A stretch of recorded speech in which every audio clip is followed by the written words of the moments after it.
우리 각 사람에게 그리스도의 선물의 분량대로 은혜를 주셨나니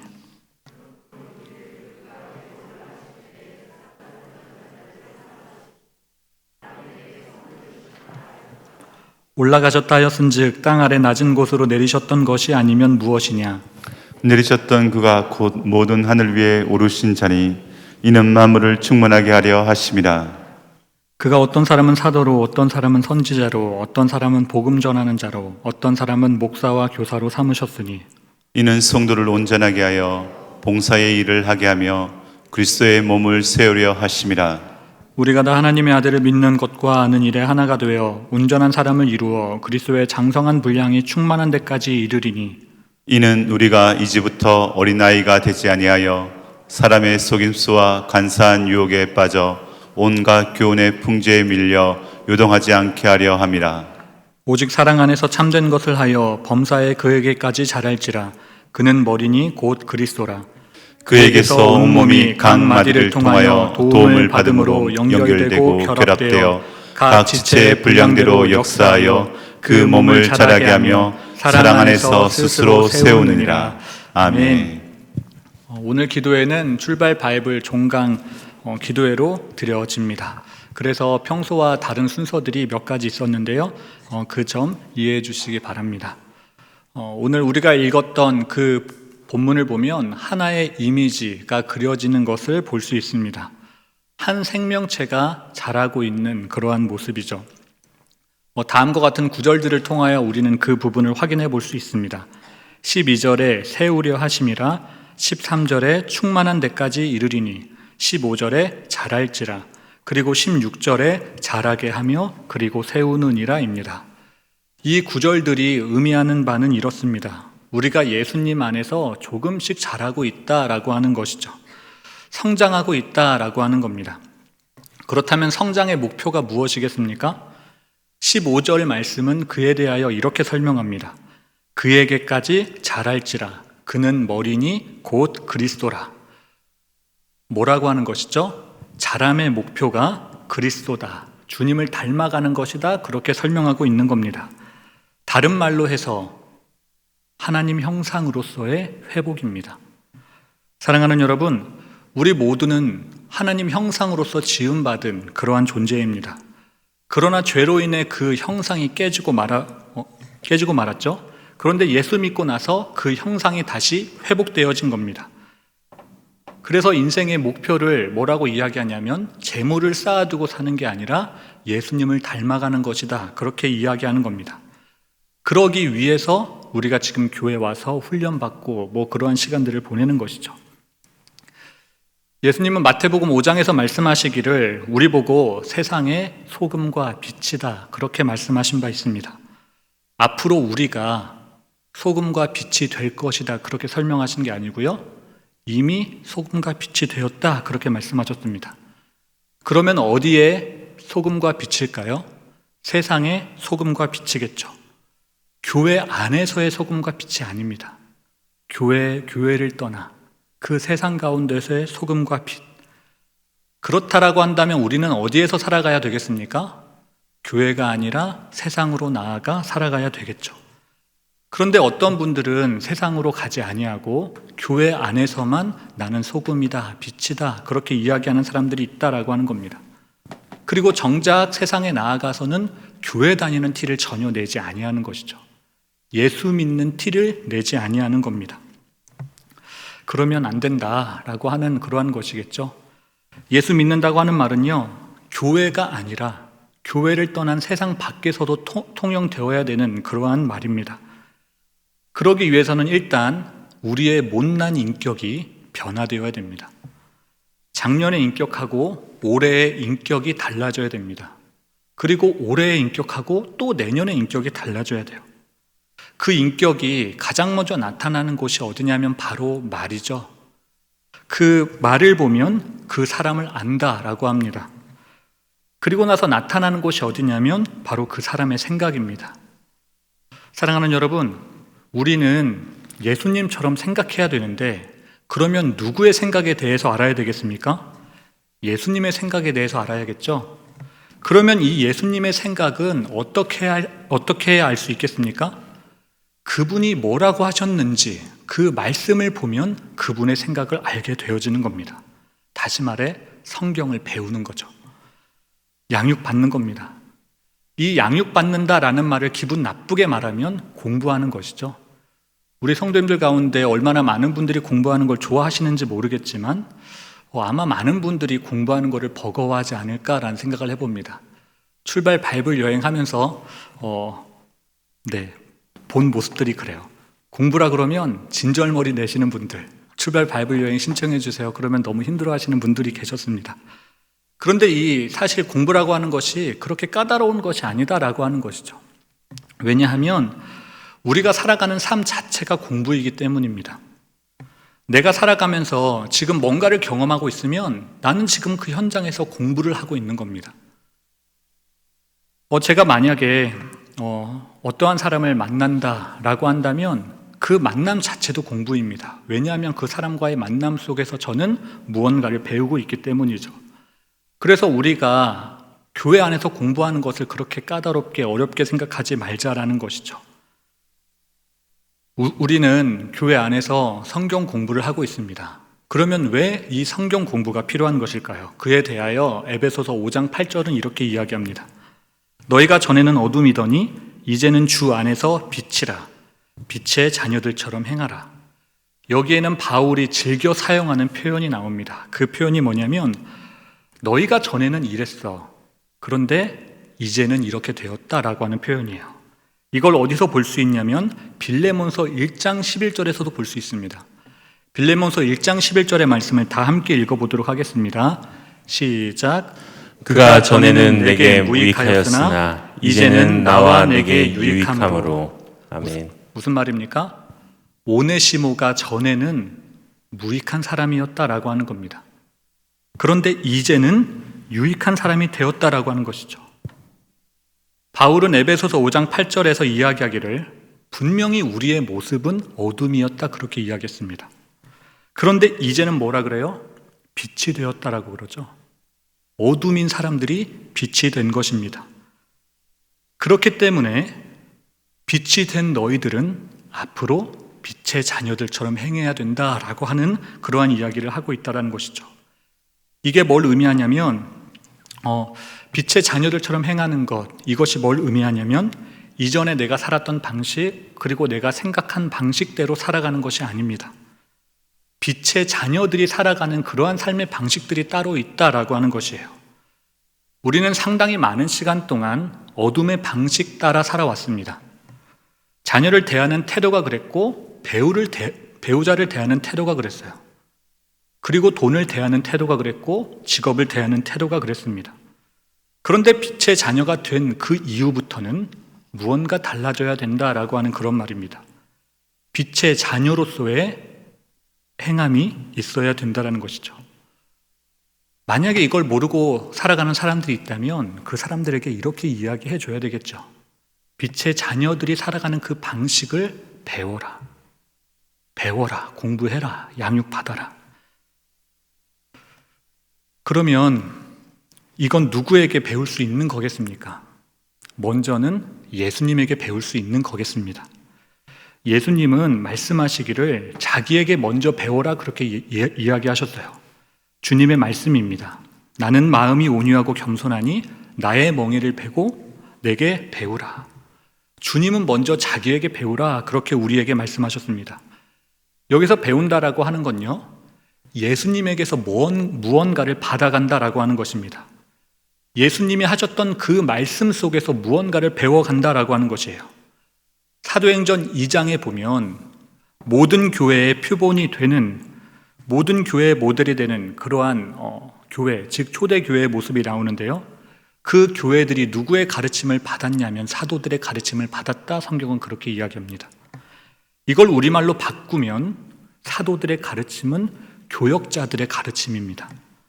교역자들에게 초대교회 성도들이 양육을 받은 겁니다. 모든 교회가 가지는 한 가지의 표징이 뭐냐면 바로 말씀에 대한 배움입니다. 그 배움이 있었기에 교회가 성장했고요, 발전해 왔습니다. 이 배움의 사역을 하나님이 누구에게 맡기셨냐면 바로 교회의 교역자들, 그들에게 주님이 맡기신 것이죠. 교역자들이 하나님의 말씀을 가르치고 양육하는 것입니다. 교역자들이 하는 일은 다른 게 아니에요. 성도님들이 예수님을 닮아가도록 하나님의 말씀으로 양육하는 겁니다. 그 일을 위하여 부름받은 자들이 바로 교회의 교역자들입니다. 그래서 다른 말로 교역자를 어떻게 표현하냐면요, 하나님이 교회에 보내주신 선물이다, 그렇게 표현합니다. 제 입으로 이렇게 말하기 조금 그렇지만 사실이 그래요. 저는요, 하나님이 충일교회에 보내주신 선물입니다. 만족하시죠? 네. 아니면 마음에 안 드는 부분이 있어가지고 어떻게 누군가한테 이야기해서 이번엔 기회 좀 바꿔보자, 그렇게 생각하시는 분들이 있다면 네, 제가 앞으로 더 잘 섬겨드리도록 하겠습니다. 성도님들하고 공부하다 보면 여러 부류의 사람을 보게 돼요. 이런 사람 저런 사람이 있는데 어떤 분은 저에게 배우려고 하지 않는 분들이 있다라고 하는 겁니다. 성경 공부에는 참여해요. 그러나 뭘 배우려고는 하지 않습니다. 왜냐하면 수준이 저보다 더 높기 때문이죠. 이 부분은 저도 인정하는 부분입니다. 학적으로나 인격적으로나 저보다 더 수준이 높으신 분들이 있어요. 그래서 가르치는 입장에서 굉장히 까다로운 분들이 있습니다. 말 한번 잘못하면 내가 이것으로 인하여 어떠한 공경에 처하게 될지 몰라 굉장히 염려가 되는 분들이 있는 것이죠. 그런데 여러분, 우리가 흔히 하는 말 중에 배움에는 나이가 없다, 그러한 말이 있죠. 한자로 하면 불치하문이다, 뭐 그렇게 이야기하는데 이 말이 뭐냐면 공자가 논어에서 한 말인데 아랫사람에게 묻는 것을 부끄러워하지 말라, 그러한 말입니다. 왜냐하면 아랫사람들에게도 충분히 배울 것이 있기 때문이겠죠. 이걸 저에게 적용해 보면 뭐 나이가 어린 저에게도 충분히 배울 것이 있다, 뭐 그러한 말일 겁니다. 그러니 안심하고 저에게 배워도 된다라고 하는 것이죠. 여기서 나라고 하는 그러한 존재는 정말 저 혼자만을 이야기하는 것이 아니라 우리 모든 교회에 소속된 교역자들을 의미하는 것입니다. 위임 목사님으로 시작하여 교육 전도사님까지. 제가 조금 전에 초대교회는 사도들의 가르침을 받았다, 그렇게 이야기했는데 여기서 말하는 사도들의 가르침이라고 하는 것은 어떤 한 개인의 논리를 이야기하는 것이 아닙니다. 그 사람이 주장하는 바가 아니에요. 여기서 말하는 사도들의 가르침은 하나님의 말씀입니다. 그 옛날 초대교회는 그 하나님의 말씀을 교역자들에게 배우며 자라왔어요. 그 말씀이 초대교회 안에 있었습니다. 그리고 이것이 시간이 흘러 우리 교회에게까지 전해졌죠. 초대교회 안에 있었던 그 말씀은 세대를 거치고 거쳐 오늘날 우리 충일교회에게까지 전해져 내려왔습니다. 그래서 권하기로는 우리 모든 충일교회 교역자들에게 하나님의 말씀을 배우시기를 바랍니다. 지금 우리 교회에는 여러 양육 프로그램들이 있는데요, 1대1도 있고 알파도 있고 큐티 학교도 있습니다. 그리고 마도 와이즈도 있고 성경 일독 학교도 있고 또 오늘 종강 기도회로 드려지는 출발 바이블 여행도 있어요. 특히 출발 바이블 여행이 좋은 것이 뭐냐면 모든 교역자에게 가르침을 받을 수 있다라고 하는 겁니다. 상반기에 했던 그 강사와 하반기에 했던 강사가 겹치는 것이 하나도 없었어요. 그 반에 따른 강사가 다 달랐습니다. 이게 좋은 것이라는 것이죠. 출발 바이블 여행만의 특색이었다라고 하는 겁니다. 하나님은 올 1년 동안 모든 충일교회 교역자들을 통하여 이 하나님의 말씀을 충일교회 성도님들에게 나누어 주셨습니다. 이 양육 과정들을 통하여 우리는 조금씩 예수님을 닮아갈 수 있었어요. 로마서 17장에 보면 이렇게 이야기합니다. 그러므로 믿음은 들음에서 나고 들음은 그리스도의 말씀으로 말미암느니라. 이 말이 뭐냐면 믿음이라는 것이 하늘에서 뚝 하고 떨어지는 것이 아니다라고 하는 그런 말이에요. 믿음은요, 듣는 노력에서부터 시작되어지는 겁니다. 여기서 들음이라고 하는 건 양육받는 걸 의미하겠죠. 배우는 겁니다. 공부하는 거예요. 이 배움 없이는 우리의 영이 성장하지 못하는 것입니다. 훈련 얻는 제자는 없다라는 말이 있는데, 그래서 제자가 되고자 하는 사람은 반드시 교회 안에서 훈련을 받으셔야 됩니다. 교회 오래 다닌다고 해서 다 제자가 되고 그러한 일은 존재하지 않죠. 신앙이 성장하기 위해서는 반드시 교회가 주관하는 그 양육 프로그램에 참여하셔야 됩니다.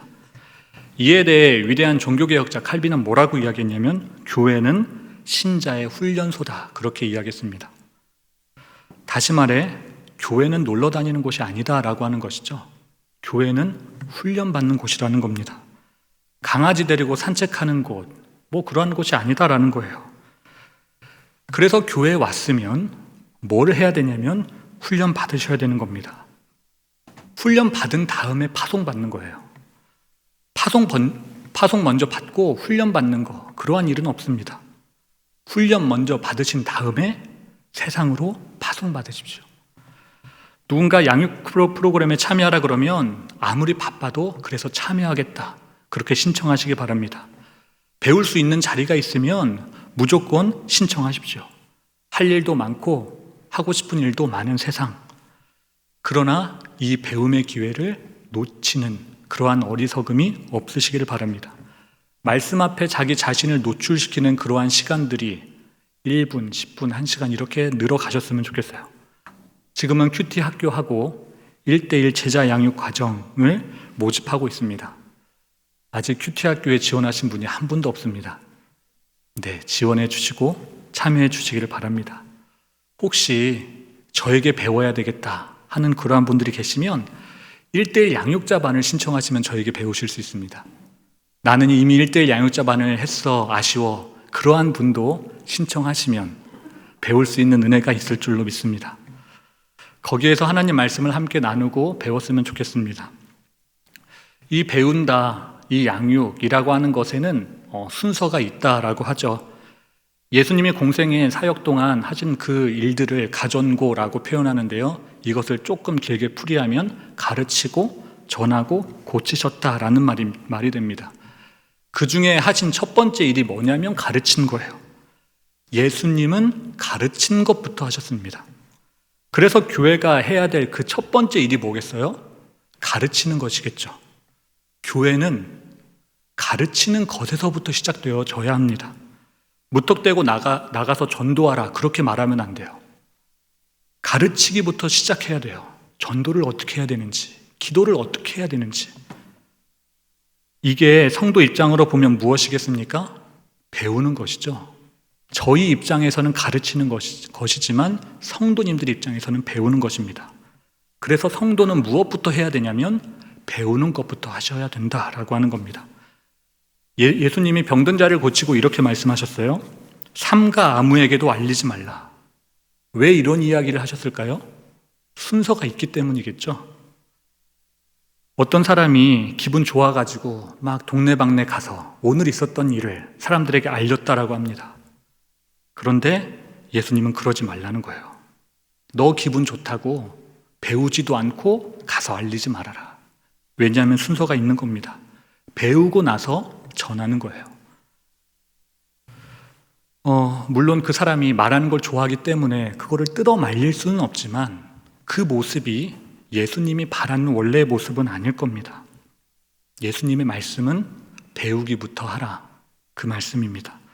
사도 바울을 보면요. 그는 아시아에 가서 전도하고 싶어 했던 사람이에요.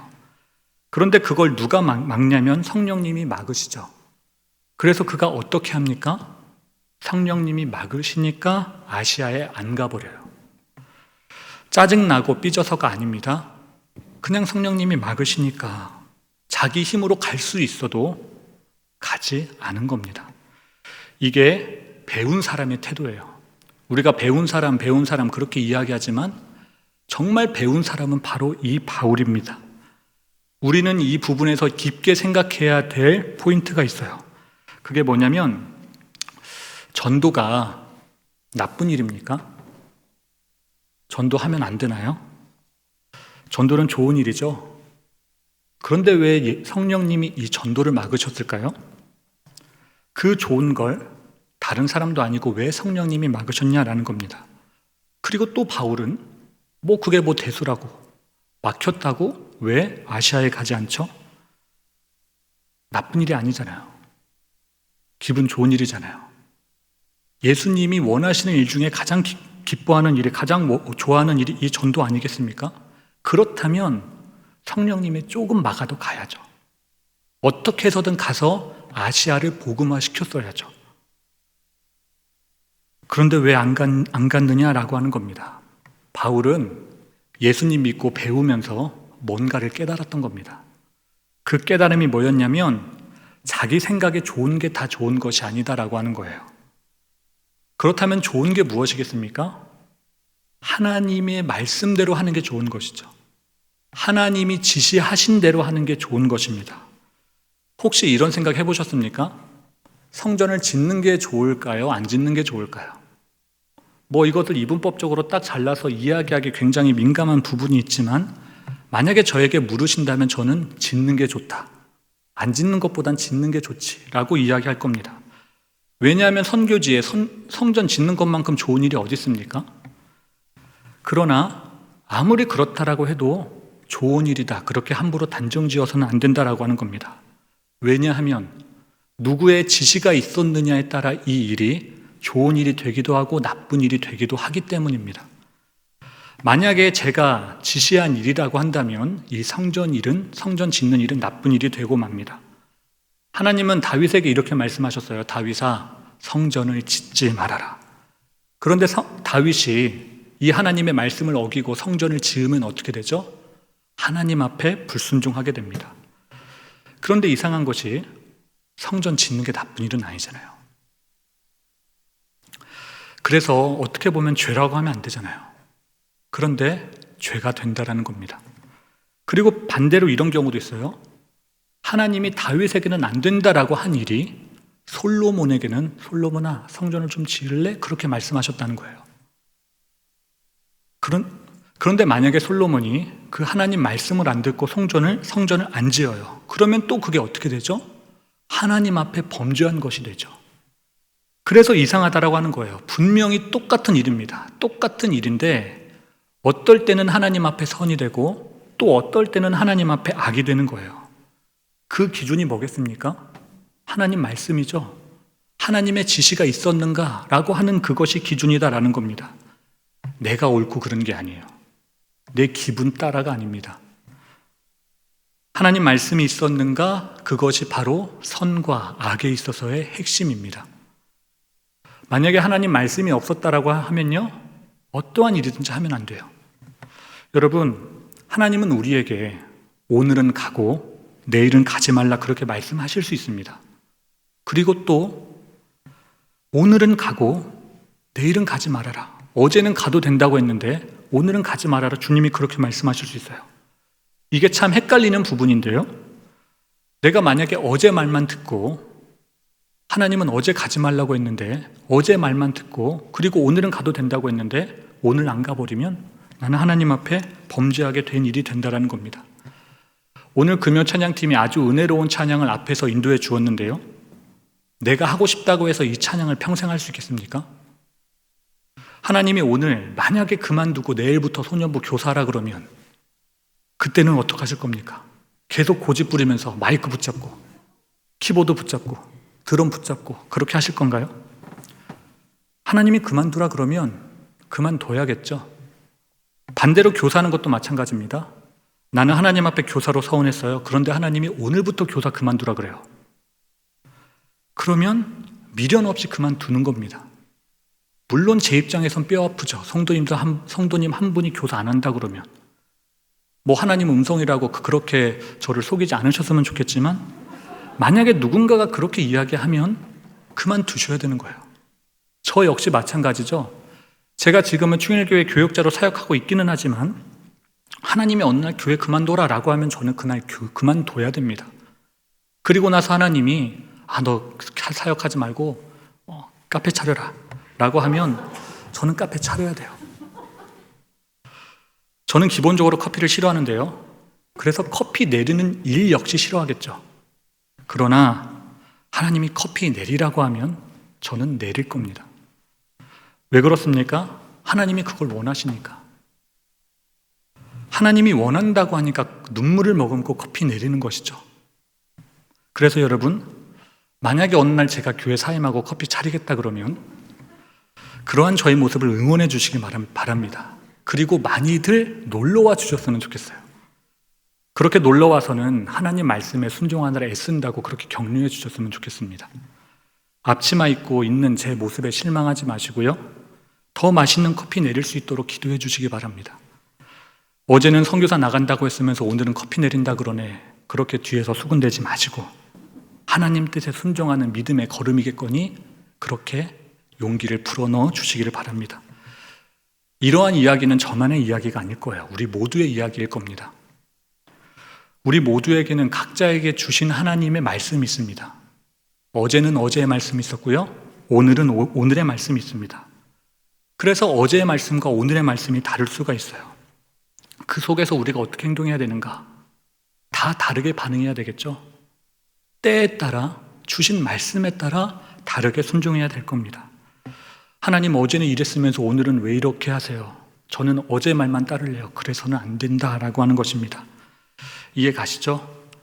배운 사람의 태도는요, 내가 앞서고 싶다고 해서 앞서는 게 아닙니다. 하나님이 앞서지 말라라고 하면 앞서지 않는 거예요. 그리고 내가 뒤처지고 싶다고 해서 뒤처지는 게 아니에요. 하나님이 이번엔 앞서라라고 하면 앞서는 겁니다. 원론적으로 기독교를 뭐라고 이야기하냐면 계시의 종교다 그렇게 이야기하는데요. 여기서 말하는 계시는 하나님이 자기 스스로를 나타내 보이셨다라고 하는 그러한 의미입니다. 그리고 이걸 글로 정리해 놓은 것이 성경인데요. 그에 대하여 디모데후서 3장 16절은 이렇게 이야기합니다. 모든 성경은 하나님의 감동으로 된 것으로 의로 교육하기에 유익하니. 이 말이 무슨 말이냐면 성경이 어디에서 왔는가? 하나님으로부터 왔다라는 그러한 이야기입니다. 하나님이 직접 주신 글, 그것이 성경이다라고 하는 거예요. 현재 우리 교회 많은 성도님들이 성경을 읽고 계시는 것으로 알고 있는데요. 아마 여러 번 다독하신 분도 있을 겁니다. 그런데 만약에 이 성경을 성경 읽는 것에서 끝낸다라고 한다면 그것은 조금 이상한 일이 아닐까 생각해 봅니다. 성경은 성경을 읽은 다음에 일이 따로 있어요. 그렇다면 그 일이 무엇일까요?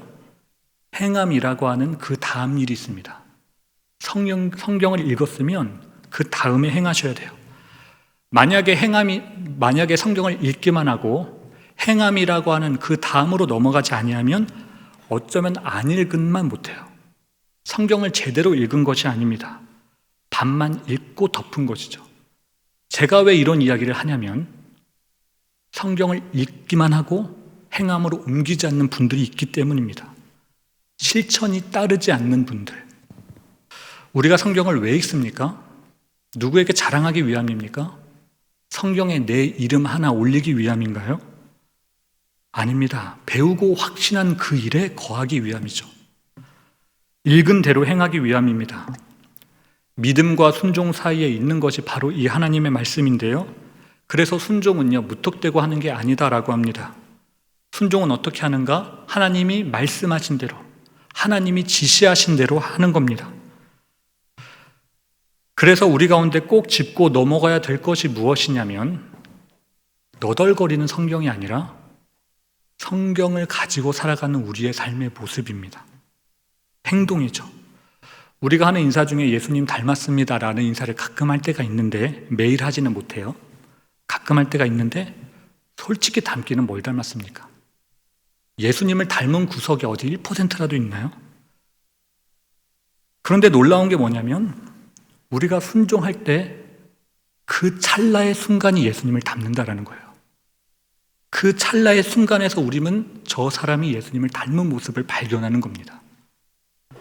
그래서 하나님 말씀으로 하나님 말씀에 대한 지식을 채우는 건 사실 별 의미가 없다라고 표현할 수도 있을 것 같아요. 그건 마치 울리는 꽹과리 소리와 같을 때가 있습니다. 소음 같은 그러한 모습들이 있는 것이죠. 그래서 우리 가운데 있어야 되는 변화가 무엇이냐면 귀로만 듣던 성경에서 몸으로 행하는 성경으로 바뀌어야 됩니다. 그래야지만 신앙의 성숙이 있는 거겠죠. 수영을 배우고 싶은 사람은요, 수영장 물에 들어가서 배워야 됩니다. 물 속에 들어가야 돼요. 밖에서 배우면요, 자칫 잘못하다간 죽어요. 물 속에 들어가서 팔젓기도 해보고 발차기도 해보고 숨도 참아보고 그러면서 체득하셔야 됩니다. 오늘 본문은 온전한 사람하고 어린 아이를 비교하는데 여기서 말하는 온전한 사람이란 예수님을 닮아가는 사람을 의미합니다. 한마디로 그의 삶에 변화가 있는 사람이죠. 그런데 어린이는 어떻습니까? 변화가 없는 것이죠. 예수님을 믿기는 하는데 그의 삶에 별다른 변화가 보이지 않는 겁니다. 여전히 자기 멋대로 사는 사람, 그런 미성숙한 아이의 특징이 뭐냐면 14절에 이렇게 묘사합니다. 사람의 속임수와 간사한 유혹에 빠져 온갖 교훈의 풍조에 밀려 요동하게 되었다. 이걸 그냥 짧게 요약하면 그냥 속고 산다라는 거예요. 잘 속는다는 겁니다. 뭐가 예수님의 뜻이고 뭐가 예수님의 뜻이 아닌지 분간을 못하는 것이다 라고 하는 것이죠. 이게 어린아이래요. 세상 풍조에 휩쓸리다가 요동하는 사람. 히브리서 5장 12절은 말하기를 때가 오래되었으므로 너희가 마땅히 선생이 되었을 터인데 너희가 다시 하나님의 말씀의 초보에 대하여 누구에게서 가르침을 받아야 할 처지이니 단단한 음식은 못 먹고 젖이나 먹어야 할 자가 되었도다 라고 했습니다. 이건 이런 말이에요. 신앙생활은 오래 했는데 그래서 신앙의 연수는 꽤 됐는데 여전히 초보 단계에 머물러 있다라는 말입니다. 신앙의 연수로 치면요, 선생이 되고도 남아야 됩니다. 그러나 여전히 초보의 단계에 머물러 있는 것이죠. 이 말씀을 우리에 적용해 보면 나는 어떻습니까?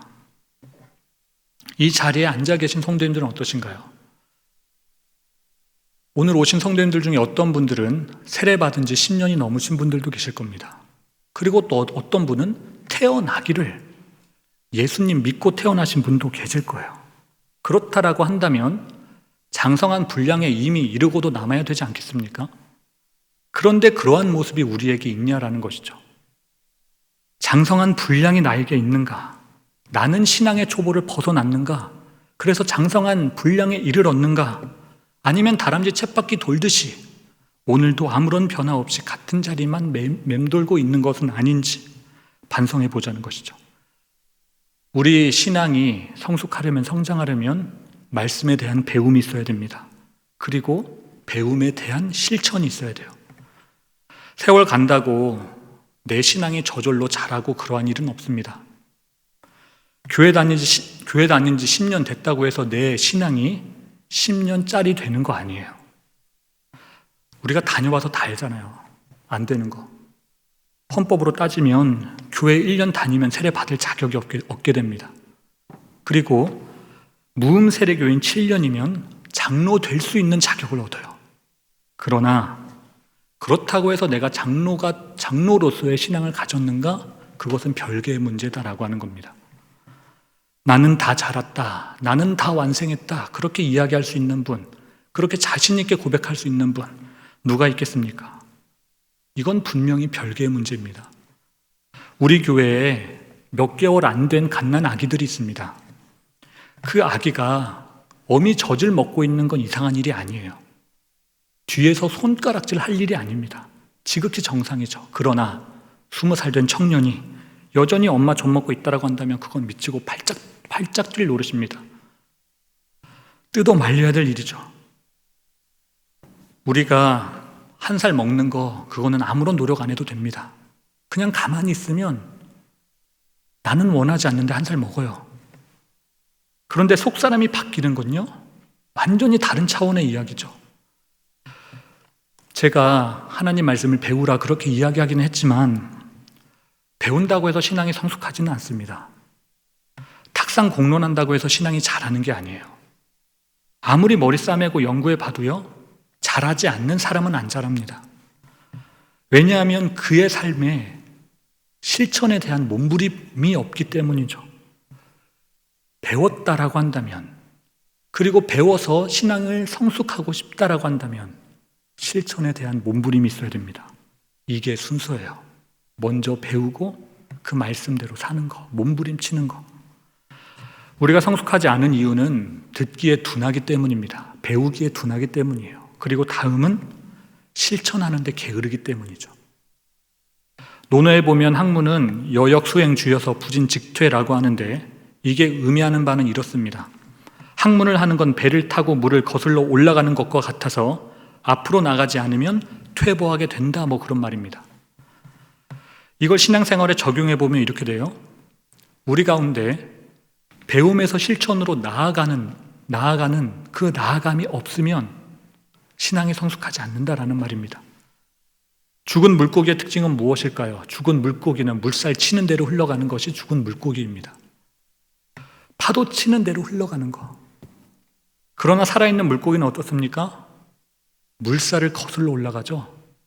그 크기와 상관없이 살아있기만 하면 파도 쳐도 그 물살을 거슬러 올라가는 겁니다. 그래서 중요한 건 물고기의 크기가 아니라 그가 살아있는가라고 하는 것이겠죠. 여기서 살아있음은 행함을 의미합니다. 야고보서 기자는 이렇게 말했어요. 행함이 없는 믿음은 죄다 죽은 믿음이다. 영적으로 살아있는 그리스도인은 그렇다라고 한다면 어떤 그리스도인이겠습니까? 행함이 있는 그리스도인이겠죠. 세상의 풍조 따라 살지 아니하고 하나님 말씀 따라 살아가는 사람, 그것이 살아있는 그리스도인입니다. 그렇다면 이걸 언제까지 해야 될까요? 오늘 본문 15절 말씀은 이렇게 설명합니다. 범사에 그에게까지 자랄지라. 이 말은요, 세상 끝나는 날까지, 너 죽는 날까지 자라가라라고 하는 말이에요. 모든 날 모든 순간 주님을 닮아가라는 말입니다. 왜냐하면 우리는 모든 순간에 요동치는 존재이기 때문이죠. 그 순간이 예수님을 닮아갈 수 있는 절호의 기회인 줄로 믿습니다. 말씀을 정리합니다. 예수님을 닮아가는 교회는 먼저는 하나님이 선물로 보내신 그 교역자에게 배우는 교회입니다. 그리고 그 두 번째는 배운 말씀을 실천하는 교회예요. 그 교회들이요, 예수님처럼 말하고 예수님처럼 생각할 수 있고 예수님처럼 행할 수가 있어요. 그 배움을 이루어 가시는 우리 모든 충일교회 성도님들 되어 가시기를 바랍니다. 물론 그 변화는 한순간에 이루어지지 않을 겁니다. 처절한 몸부림이 있어야 되겠죠. 아주 오랜 시간 동안 단련되셔야 됩니다. 혹 말씀을 배울 때 갈등되는 부분이 있거든 그 부분을 내가 잘하는 순간이구나, 내가 잘할 수 있는 기회구나 라는 것으로 받아들이시길 바랍니다. 그 시간들을 통하여 우리는 다듬어질 겁니다. 그 갈등이 없다라고 한다면 우리는 하나님 마음을 알 수도 없고 또 하나님 마음을 배울 수도 없습니다. 그래서 갈등이 예수님의 말씀을, 예수님을 닮을 수 있는 절호의 기회다, 그렇게 이야기하는 겁니다. 그러한 과정들을 통하여 예수님을 빼다 박으시는 우리 충일교회 성도님들 다 되시기를 바랍니다. 그 일들을 이루어 가실 하나님을 찬양합니다.